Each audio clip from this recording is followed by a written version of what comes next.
Halo guys, kami dari kelompok 2 guys.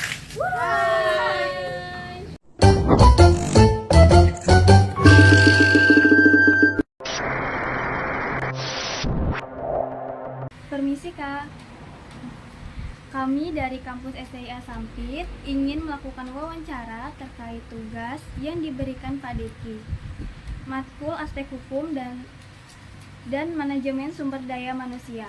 Sebelumnya, saya memperkenalkan anggota kelompok kami dengan saya sendiri Alia Miranti Putri. Di sebelah saya ada Elsa Sasmita dan Nadia, Nandasia, David dan Mirja. Sebelumnya perkenalkan nama Ibu. Oke, baik. Perkenalkan nama saya Susiana Christine SPD AUD.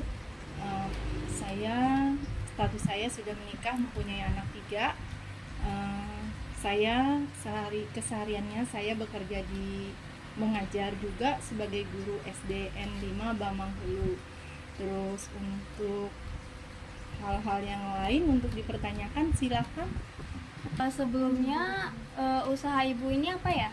Oh iya, saya akan tadi kalau untuk pekerjaan saya sebagai guru, selain guru saya juga mempunyai usaha, yaitu bergerak di bidang kayak pelayanan gitu, tapi seperti di BRI Link gitu. Usaha ini sudah berjalan kurang lebih 5 tahun lebih dari 2019. Itu sudah dimulai. Pertama itu kita baru 1, terus dengan bertambah, jadi sekarang agennya gerainya itu ada 9 gerai dengan jumlah karyawan 24 orang. Dengan sistem kerjanya itu sistem shift, ada 2 shift, pagi sama siang. Untuk dari tugas yang diberikan Pak Deki, kami disuruh menanyakan terkait dengan perizinan usaha dan pengelolaan karyawan. Nah, di sini untuk mendirikan usaha Ibu sendiri, apakah ada syarat-syarat tertentu mengenai perizinan dan apakah usaha ini dikenakan pajak dan retribusi? Ya, untuk usaha ini sebelum kita mendirikan ada beberapa persyaratan yang perlu kami penuhi. Yang pertama itu perizinan. Kita mengurus perizinannya ke dinas perizinan, terus izin usahanya, terus izin tempatnya juga. Selain izin usaha juga ada izin tempatnya. Terus kita mengajukan persyaratan dalam itu syarat-syaratnya izin usaha, KTP kita mengajukan kerjasama dengan BRI terdekat. Untuk selanjutnya, apakah karyawan yang bekerja di usaha Ibu mendapatkan jaminan seperti asuransi, BPJS atau sebagainya? Untuk sejauh ini memang ada rencana ke depannya mau mengadakan BPJS ketenagakerjaan. Kita juga sudah melakukan komunikasi, tapi untuk melakukan hal itu kita banyak yang perlu kita lihat, kita tinjau dulu dari segi karyawannya, karena karyawan yang untuk saat ini ada mungkin entah atau dari sumber daya orangnya atau bagaimana, sehingga kita sulit untuk mendapatkan karyawan yang benar-benar atau sungguh-sungguh bekerja. Jadi yang untuk yang lama itu hanya hitungan beberapa, banyak yang masuk berapa bulan dia resign. Jadi untuk kita melakukan melakukan asuransi itu sepertinya perlu ditinjau ulang karena kendalanya di karyawan itu tadi. Ibu, untuk pertanyaan selanjutnya, misalkan nih ada karyawan yang tidak menaati peraturan, apakah akan mendapatkan sanksi? Dari sanksi yang diberikan, apakah harapan Ibu terhadap karyawan yang melanggar? Untuk karyawan, karena ini menurut pengalaman yang sering terjadi, tergantung dari kesalahan. Kecuali kalau memang karena kita bekerja di bidang uang, yang dianukan kita ini jasa, terus yang dianukan uang, yang paling utama itu kan masalah kejujuran. Jadi yang apabila dia melakukan hal yang dikatakanlah dia korupsi, kita lihat dulu mengapa. Kalau untuk korupsi sendiri dia memakai uang kita, secara langsung kita diberhentikan. Tapi kalau dia melakukan kesalahan atau dia salah transfer atau apa, kita masih bisa kasih toleransi lah. Berarti itu masih kesalahan, hanya dianggaplah kelalaian. Tapi kalau dia memakai uang dengan sengaja, maksudnya dengan sadar, itu tidak ada toleransi dari kita. Baik, untuk pertanyaan selanjutnya, dari usaha yang Ibu jalani, apakah terdapat hambatan dari sistem pemerintahan yang ada terkait dengan aturan? Kalau untuk dari pemerintahan tidak ada, bahkan pemerintah daerah sangat mendukung karena itu sangat membantu, karena sekarang zamannya serba online.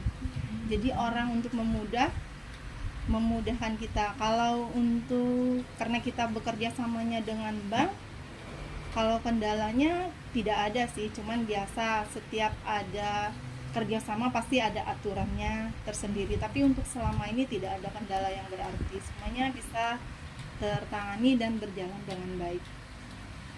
Baik Ibu, untuk pertanyaan selanjutnya, sebagai seorang usaha, kira-kira tantangan apa yang harus dihadapi?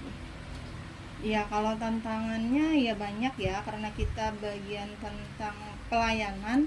Jadi kadang kendalanya seperti yang tadi yang saya ceritakan tentang usaha ini adalah pelayanan. Jadi kita berhubungan dengan sinyal. Jadi yang sering kendala itu kalau keterlambatan kita mengirim, kalau untuk dari pelayanan kita. Kalau untuk dari segi karyawan, seperti yang di awal tadi, yang seperti yang ditanyakan tentang asuransi tadi, ya pasti ada lah karyawan yang ada masalah atau apa, pasti ada. Tapi untuk sejauh ini masih bisa di handle dengan baik. Baik Ibu, kami masuk ke pertanyaan mata kuliah MSDM. Yang pertama, apa tujuan utama dari perencanaan karyawan menurut Ibu? Dari kesejahteraan dan gaji, Bu. Oh iya, untuk gaji kita itu ada jatah bensinnya setiap hari. Kalau untuk gaji kita, kalau untuk baru itu kita lihat trainingnya 3 bulan. Kalau sudah selesai nanti ada kenaikan. Setelah 3 bulan itu nanti untuk 6 bulan selanjutnya dan berkala pasti ada kenaikan. Baik Ibu, kita akan masuk ke pertanyaan berikutnya.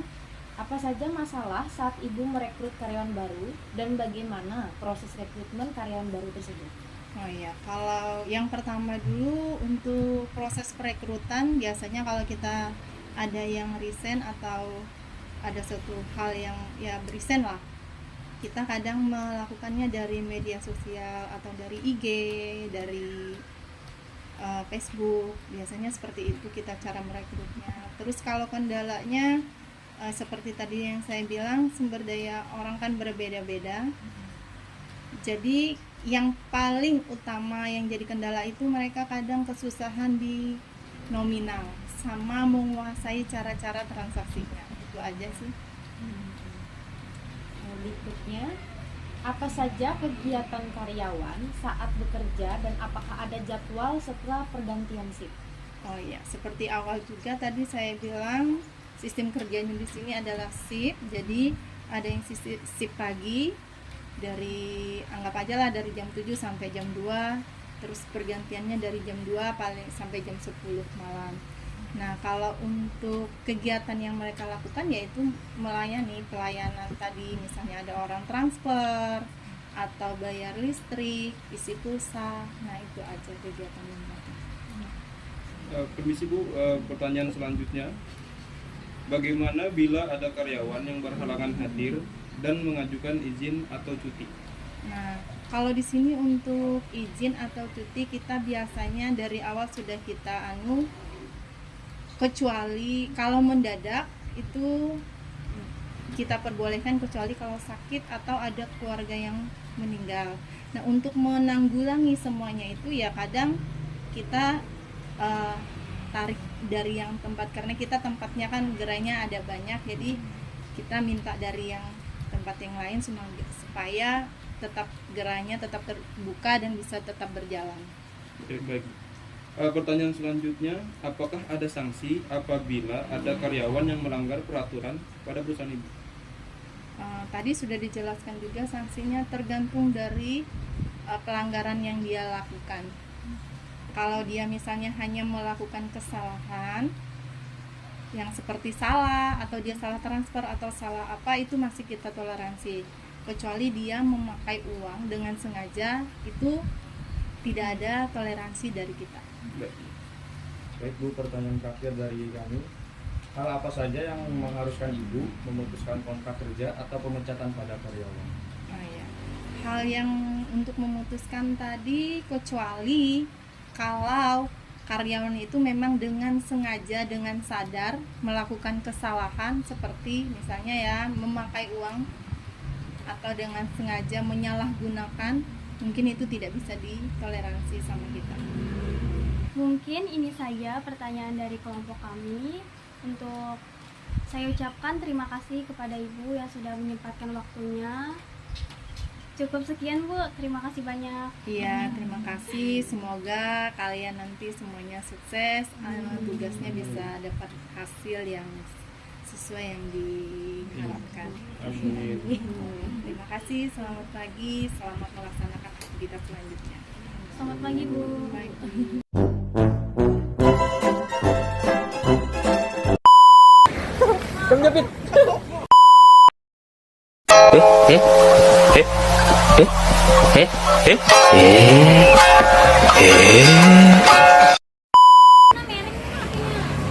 Pasam kah? Inam kah?